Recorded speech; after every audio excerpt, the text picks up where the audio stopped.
j'espère que vous allez bien. On est vendredi 24 avril, il est 17 h et ça y est, j'ouvre ce nouveau vlog, c'est parti. Je voulais vous remercier pour l'accueil que vous avez eu pour le précédent, ça a l'air de vous plaire, donc ça me fait super plaisir, puisque à moi aussi, ça me fait super plaisir de reprendre les vlogs, de prendre le téléphone comme ça, de papoter avec vous un petit peu plus régulièrement que les vidéos cadrées posées, comme je vous disais dans la précédente vidéo. Je trouve que c'est convivial, que c'est vraiment sympa les vlogs, et je suis contente de m'y être mise. Je me suis posée dans la chambre d'amis pour être un petit peu au calme, pour vous parler de mes lectures terminées et de la lecture que je compte commencer. Je vais essayer de pas faire trop long parce que honnêtement, je suis super chaud ici. Je vous ai déjà pas mal parlé du livre Une gourmandise de Muriel Barbery dans mon dernier vlog. Je l'ai terminé et je vous avais parlé de ma réaction face à la fin de ce livre, de mon avis global sur cette lecture. Sauf que je ne sais pas ce qui s'est passé. J'ai eu un problème de rush, j'ai eu 2-3 rushs qui ont complètement disparu de la circulation, que ce soit sur l'ordinateur ou sur mon téléphone, donc je me suis dit que j'allais assez rapidement vous parler de mon avis de ce livre dans l'ensemble, mon avis qui reste le même sur ce que j'ai pensé de ce livre tout au long de la lecture. C'est un très beau livre porté par une très belle plume, très poétique avec de très belles descriptions. Clairement, si les descriptions c'est pas une chose qui vous plaît, si vous n'aimez pas beaucoup les descriptions de nourriture notamment, je pense que c'est une lecture qui ne vous plaira pas.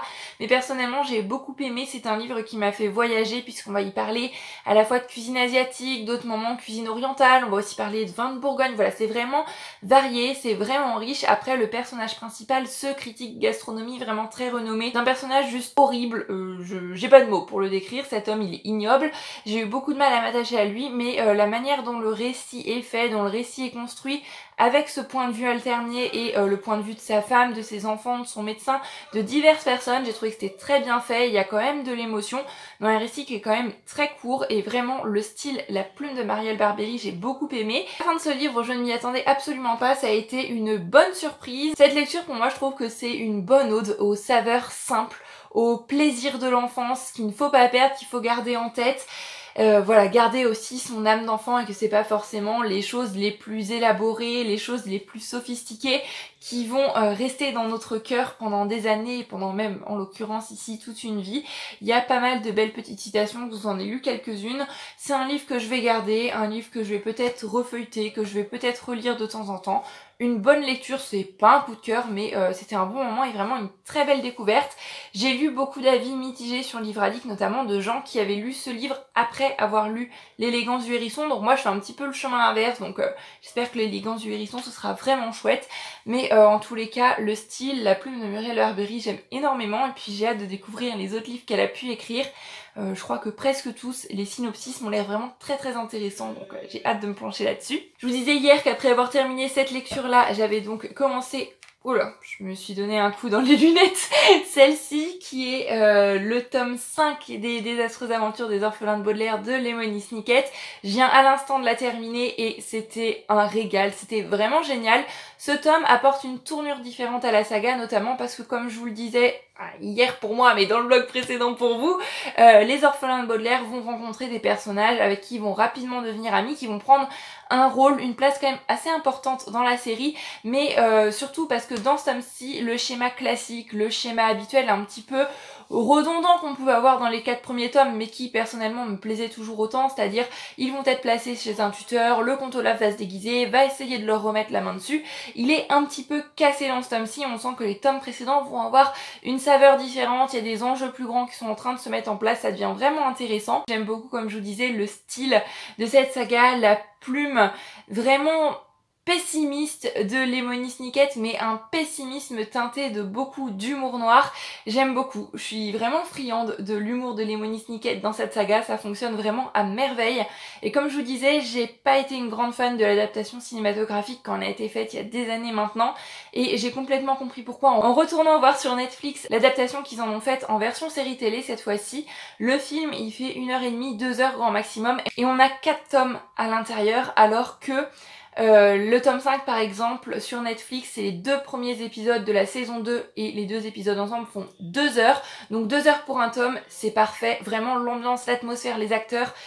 J'ai hâte de pouvoir continuer la série Netflix puisque j'attendais d'être à jour dans mes relectures, donc maintenant que j'ai relu ce tome-ci, je pense d'ailleurs que aujourd'hui peut-être ou dans les jours qui vont venir. Mais je vais regarder ces fameux 2 premiers épisodes de la saison 2 pour me remettre dans l'univers et puis j'ai hâte de voir ce qui en a été fait parce que les épisodes Netflix pour l'instant j'ai vu que la saison 1, donc cela ça va être la découverte totale, mais ça a encore une fois complètement fonctionné. Si vous n'avez pas l'habitude de lire en anglais, c'est de la jeunesse très abordable vraiment, ça se lit tout seul, ça se dévore. Après il faut aimer, voilà, ce style un petit peu grinçant, un peu sombre, humour noir, très pessimiste. L'auteur nous dit quand même à plusieurs reprises de poser ce livre, que rien ne va se passer pour le mieux, que tout va aller de mal en pis. Voilà, c'est un style assez particulier mais que moi j'aime beaucoup, ça a encore une fois complètement fonctionné. Après j'ai pas grand chose de plus à vous en dire parce que c'est une relecture, parce que c'est un tome 5, et j'aime toujours autant l'atmosphère et puis j'ai hâte de poursuivre la relecture de cette saga. Comme je vous le disais, j'ai toujours un petit peu un temps d'avance sur mes lectures en ce moment. Je suis en train de lire un livre ou en train de le terminer, je sais ce que j'ai envie de lire ensuite, sur quoi je vais enchaîner et je suis notamment super contente puisque on est allé chez mes parents en Bretagne peu de temps avant le confinement et j'ai pu commencer à rapatrier quelques-uns de mes livres qui sont encore là-bas. Il en reste encore vraiment pas mal et j'ai notamment pu ramener toute ma collection de Pagnol. Et ça me fait vraiment plaisir parce que là je me retrouve confinée avec du soleil, un temps de printemps et j'ai vraiment envie de dévorer des livres de Pagnol. Et ça va être l'occasion de terminer une saga puisque ma prochaine lecture ça va être ce beau bébé là qui est Le Temps des Amours, donc de Marcel Pagnol, hein, le 4e et dernier tome de la saga des souvenirs.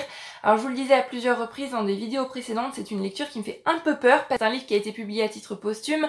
Marcel Pagnol est décédé avant d'avoir pu terminer l'écriture de ce livre-là, donc j'ai peur d'être sur un goût d'inachevé, et en même temps j'aime tellement la plume, j'aime tellement le style de Pagnol que j'ai hâte de le retrouver avec ce livre-ci, et puis de toute manière, voilà. Quand j'aurai terminé celui-là, il y a encore plein d'autres livres de Pagnol qui m'attendent pour mon plus grand plaisir, pour mon plus grand régal. J'ai hâte, c'est écrit vraiment assez gros, il y a des illustrations, j'aime beaucoup cette édition. C'est les éditions Pastorelli pour ceux qui se demandent, donc je les avais eues dans mon ancienne médiathèque. Ils faisaient un déstockage, donc j'ai eu plusieurs livres de Pagnol dans cette collection-là pour un prix quand même dérisoire. C'était vraiment une super occasion. C'en est tout pour mes lectures passées, pour ma prochaine lecture en cours. Ce matin, j'ai pas fait grand chose honnêtement, ensuite il y a eu pas mal de ménage, et puis donc j'ai terminé Les Orphelins de Baudelaire pendant que tout ça était en train de sécher. Maintenant je vais me poser, soit je vous disais devant Netflix sur Les Orphelins de Baudelaire ou sur un drama sur complètement autre chose, devant YouTube. Je ne sais pas trop encore. Ce soir on regarde un Disney sur Disney+, je ne sais pas encore lequel, mais ça va vraiment être une soirée posée devant Disney. Ça c'est toujours une bonne idée, ça fait toujours plaisir. Sur ce, trêve de blabla, pour ma part, eh bien je vous dis à plus tard, et pour vous, à tout de suite.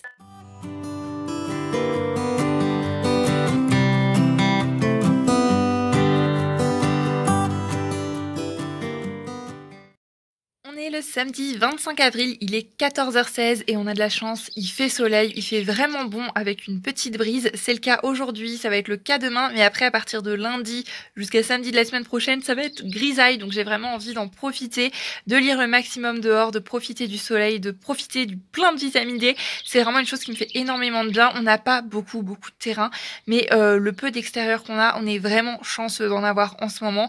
Et c'est pour ça que je compte bien en profiter tant qu'il fait beau. Je vais commencer là maintenant, dès que j'ai fini de vous parler, Le Temps des Amours de Marcel Pagnol, comme je vous disais hier. Je vous ai pas montré hier soir, mais finalement comme Disney on a choisi de regarder, pour ma part c'est au moins la 3e, 4e fois que je le vois, La Reine des Neiges 1, et voilà, ça fonctionne à tous les coups, c'est vraiment un Disney que j'aime beaucoup, donc c'était chouette. Ce soir je sais pas encore ce qu'on va regarder, mais on avait commencé pas trop tard, donc j'ai pu ensuite enchaîner avec le 2e tome du drama Romance is a Bonus Book, et les choses se précisent, c'est un drama qui est très prometteur pour l'instant, et j'ai hâte de pouvoir voir la suite. Si vous aimez les dramas, si vous aimez les séries asiatiques, si vous aimez les livres, l'univers de l'édition, etc., je pense que ça pourrait vous plaire. En tous les cas, pour moi ça part plutôt pas mal, et puis j'ai hâte de voir où tout cela va nous mener. Ce matin j'ai pas fait grand chose, en ce moment je remarque que je me pose pas franchement pour lire le matin, je préfère regarder des vidéos booktube, écouter des podcasts, des petites choses comme ça. Donc c'est ce que j'ai fait ce matin.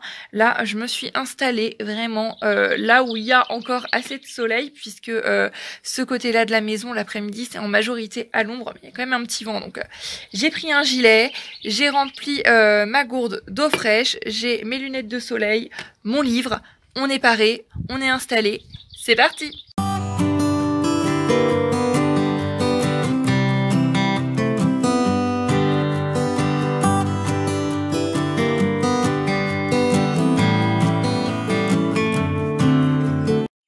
terminer la lecture de la préface. Alors, ça, c'est un sujet de discussion puisqu'habituellement, quand je lis des classiques, j'essaye maintenant d'éviter de lire la préface avant de lire l'œuvre parce que des fois, c'est spoilant. Des fois, c'est des analyses, c'est vraiment très très intéressant, mais ça spoil pas mal du roman. Mais là, j'avais très envie de la lire. C'est une préface de Bernard de Fallois qui est très intéressante. Il va à la fois nous parler de Pagnol lui-même, qu'il a beaucoup côtoyé. Et d'ailleurs, on apprend quelques petites choses sur Pagnol que je ne savais absolument pas, notamment qu'il avait écrit une lettre pour postuler pour entrer à l'Académie française qu'il n'avait jamais transmise.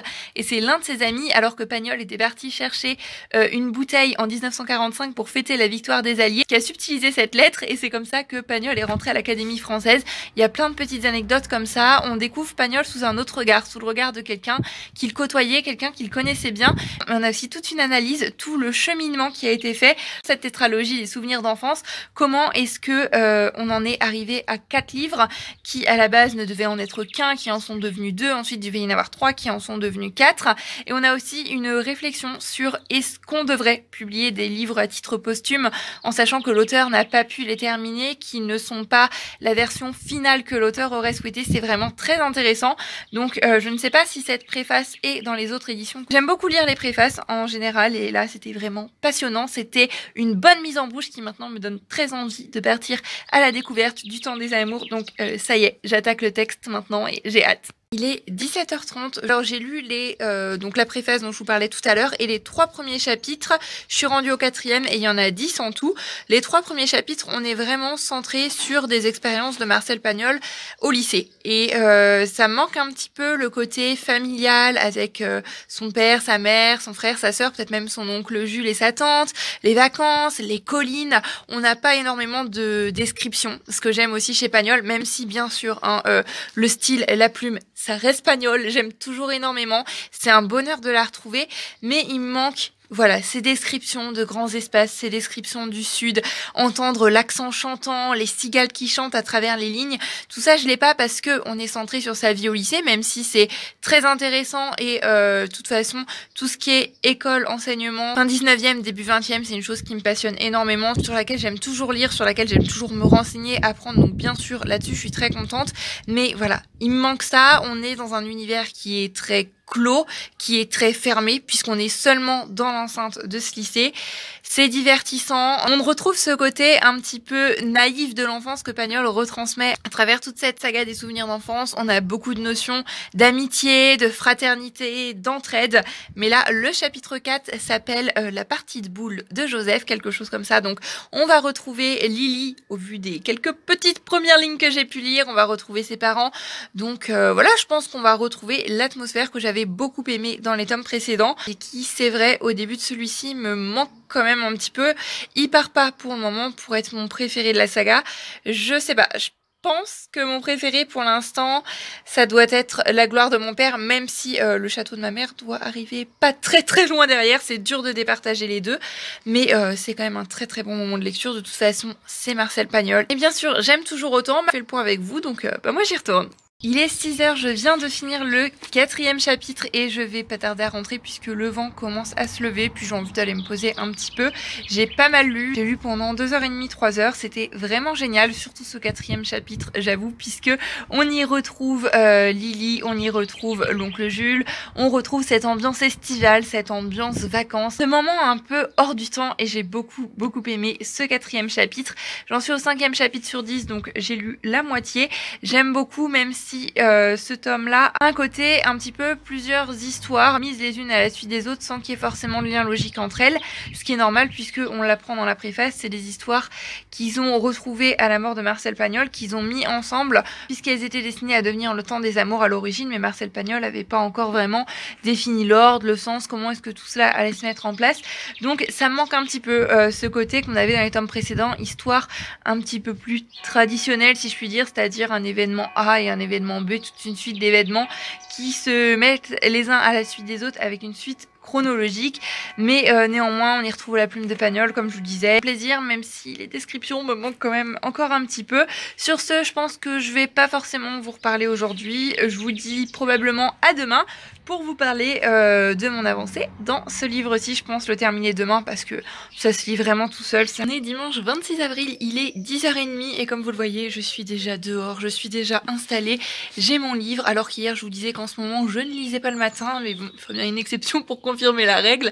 L'exception, c'est tout simplement qu'on est dimanche, qui fait un temps magnifique. J'ai vraiment envie de profiter ce matin, profiter du soleil, avancer et pourquoi pas terminer ma lecture donc du Temps des Amours de Marcel Pagnol. Je pense que ça va être le dernier jour de ce vlog là. Je reprendrai donc comme d'habitude demain avec un nouveau vlog. Ce soir je vais faire le montage pour que demain matin, lundi, vous puissiez dans l'idéal l'avoir en ligne. Le dimanche avec mon copain, on a décidé que c'était une journée pendant laquelle on avait envie, et ça même après le confinement, de jouer aux jeux de société. On est de grands amateurs de jeux de société. Cet après-midi au programme normalement c'est 1000 bornes et Monopoly. Après ça on se fait un petit apéro tranquille et puis on va regarder un Disney. J'ai pas envie de regarder un Disney tous les soirs parce que j'ai pas envie de faire une overdose Disney tout simplement, donc un soir sur deux c'est plutôt pas mal. Voilà pour le programme du jour, c'est pour ça que je profite ce matin du soleil puisque on va jouer peut-être avec la porte ouverte mais on va pas jouer dehors, donc j'aurai pas mon soleil cet après-midi. Puis comme je vous l'ai dit, la semaine prochaine ils ont prévu un temps tout grisaillou, pas terrible, donc ce matin voilà, petite pause lecture. Trêve de blabla, je pense que cette intro aujourd'hui est déjà bien assez longue. Hier soir j'ai lu 2 chapitres qui était vraiment très court, notamment un chapitre qui s'appelle Je suis poète, et Marcel Pagnol revient sur ses premiers écrits, ses premiers poèmes à l'âge de 14-15 ans il me semble. J'ai passé un bon moment, j'ai lu jusqu'à ce que j'en puisse plus en fait, jusqu'à ce que mes yeux commencent à se fermer. Et là je vais donc commencer le chapitre 7 sur 10 qui s'appelle Rencontre d'Yves, donc on y va.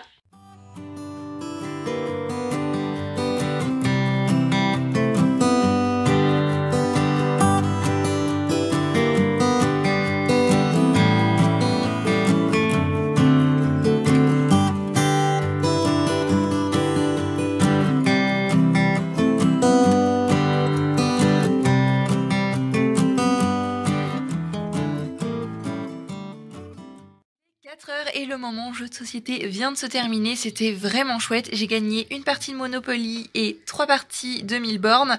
J'aime bien les jeux de société, voilà, on aime bien faire des petits moments comme ça. Jeux de société, ça permet de changer, de faire autre chose que lire un livre, regarder la télé, les écrans ou des choses comme ça.